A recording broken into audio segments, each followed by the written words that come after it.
신명기 8장은 이스라엘이 기억해야 할 점에 대해서 알려줍니다. 오늘 본문 앞부분에서 모세는 다시 한번 자신이 명하는 모든 명령을 지켜 행하라고 말합니다. 이렇게 하나님의 명령을 지켜 행하는 이스라엘만이 살 수 있고 태초의 세상에서처럼 하나님이 말씀하신 것처럼 번성할 수 있다는 것입니다. 그뿐만 아니라 하나님이 조상들에게 맹세하신 땅에 들어가서 그것을 차지할 수 있다고 말합니다. 모세는 이스라엘은 불순종의 벌로 40년 동안 광야를 유랑하게 되었던 과거를 기억하라고 명령합니다.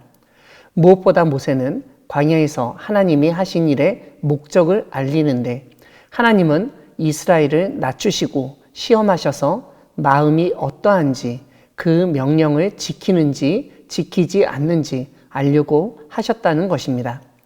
이와 함께 사람이 떡으로만 사는 것이 아니라 여호와의 입에서 나오는 모든 말씀으로 사는 줄을 알게 하려 하셨다고도 가르칩니다. 그러면서 하나님 여호와가 징계하실 수 있는 분이심을 일깨우면서 그분의 명령을 지키고 그분을 경외해야 한다고 경고합니다. 그리고 하나님이 주실 땅은 아름다운 땅이고 부족함이 없는 땅으로 먹어서 배부른 옥토를 주시기에 찬송하게 될 것이라고 선포합니다. 오늘 본문 뒷부분은 모세가 하나님의 명령과 법도와 규례를 지키도록 그리고 하나님을 잊어버리지 않도록 다시 한번 가르침을 주고 있습니다. 모세는 먹어서 배부르고 아름다운 집을 짓고 거주하게 되며 소유한 소와 양이 번성하고 은금이 증식하며 재산이 풍부하게 될 때에 마음이 교만하게 되어 하나님 여호와를 잊어버릴까 염려한다고 언급합니다. 배부르고 등이 따뜻하면 사람이 바뀐다는 것입니다. 그래서 하나님을 잊지 않도록 하나님이 하신 놀라운 일을 망각하지 않도록 모세는 하나님이 어떤 분이신지를 다시 한번 알려줍니다.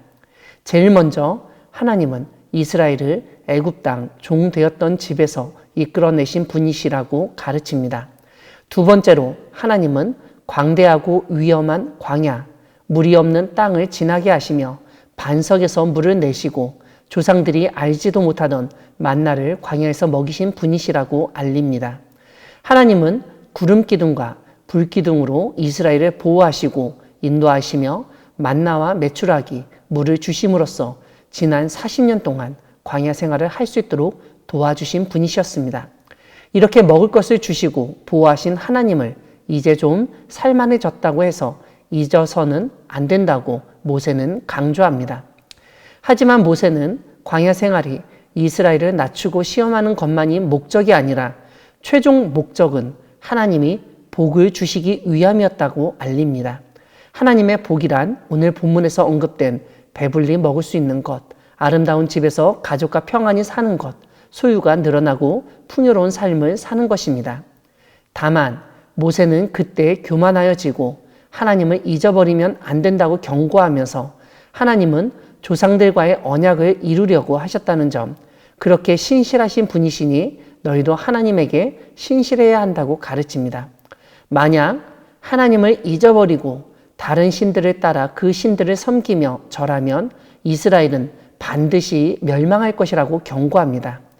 사랑하는 광야교회 성도 여러분, 하나님은 이스라엘로 하여금 광야길을 걷게 하시며 이스라엘을 낮추신 분이십니다.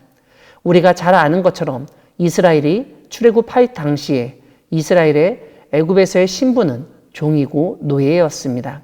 그런 이스라엘을 하나님이 해방시키시고 구원하셔서 약속의 땅으로 인도하셨는데 어느 순간 교만이 그들의 마음속에 자리를 잡은 것입니다. 이전에는 애굽 사람들이 시키는 일만 하던 사람들이 종의 신분에서 해방되자 하나님이 주시는 말씀, 명령에도 따르지 않게 된 것입니다. 결국 그들은 약속의 땅 앞에서 하나님의 말씀에 불순종하여 40년 광야 생활이 시작되었습니다. 아마도 그들의 마음이 높아지고 기대가 커졌기 때문이기도 합니다. 이 광야 40년의 생활 동안 하나님이 목표로 하신 것 중에 하나가 바로 이스라엘의 낮아짐입니다. 오늘 본문을 보시면 2절과 3절, 16절에서 반복해서 하나님이 너를 낮추시며 라고 되어 있습니다.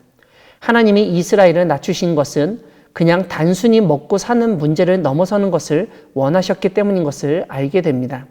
무엇보다 하나님의 백성은 하나님의 입으로 나오는 말씀으로 산다는 사실을 깨닫고 하나님이 주신 복을 누리게 하기 위함입니다. 오늘날 우리는 오늘 본문에서 이스라엘에게 약속하신 것들이 다 이루어진 것처럼 여겨집니다. 배부르게 먹고 아름다운 집을 짓고 거주하고 재산이 번성하고 은금이 증식되고 소유가 풍부하고 부족한 것이 없이 살고 있기 때문입니다. 이런 상황에서는 더 이상 무엇을 얻기 위해서 하나님을 믿을 필요가 없다고 생각하기 쉽습니다. 이미 자신이 원하는 것은 다 얻었다고 생각하기 때문입니다. 문제는 바로 거기서부터 시작됩니다. 풍요롭고 안정된 삶 가운데 지난날 우리를 인도하시고 보호하시고 돌보신 하나님을 잊어버리게 되기 때문입니다. 하나님이 지난날 나를 위해서 어떤 일을 하셨는지 기억하지 못한다면 그것은 하나님을 믿지 않는 것과 마찬가지입니다. 그러므로 우리는 풍요롭고 안정된 삶 가운데서 오히려 하나님을 기억하며 더욱더 잘 섬기고 하나님의 말씀에 순종하여야 합니다. 그것이 우리가 이 땅에서 하나님의 백성으로서 살아가면서 마땅히 해야 할 일이고 우리의 최종 종착지인 하나님의 나라에 들어갈 수 있는 근거이기 때문입니다. 지난날 하나님께서 베풀어 주신 은혜에 감사하고 하나님을 경외하며 지금보다 더 크고 풍성한 복을 누리며 하나님 나라에까지 들어가는 복을 누리는 우리 모두가 되기를 소망합니다. 아멘.